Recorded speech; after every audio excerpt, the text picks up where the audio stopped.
আসসালামু আলাইকুম। আমার এই বাকালাটাও ছেড়ে দিতে হলো, কারণ এই বাকালার আমার লওয়াটাই মনোবল ছিল।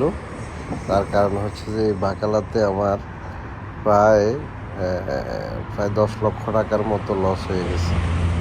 তো এই লস হয়ে গেছে, এটা আফসোস করি না। তার কারণ হচ্ছে যে কি, লস হওয়ার কারণে আমি অনেক কিছু শিখতে পেরেছি।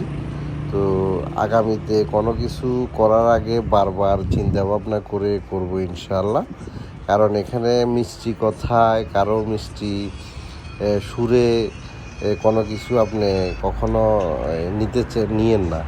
তার কারণ হচ্ছে যে দেখেন, আমি এই বাকালাটা নিয়েছিলাম প্রায় দৈনিক 3,000-4,000 রিয়াল সেল হইতো, এরকম বলার পরে নিয়েছিলাম।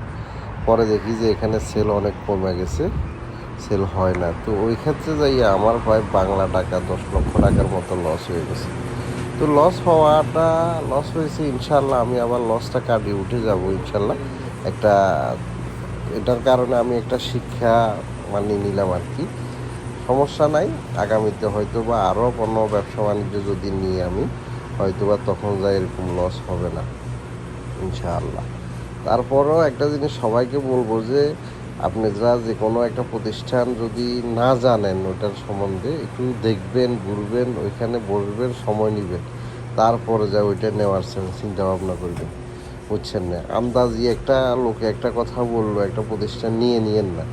আর কারো মিষ্টি কথায় আর প্রতিষ্ঠান নিলেও পুরান লোকদেরকে আপনি ছাঁটাই করবেন না। পুরান লোকেরা থাকলে নতুন লোকের কারণে এই ব্যবসা লস হয়ে যায়। পুরান লোকেরা থাকলে আসলে ব্যবসা লস হয় না কখনো।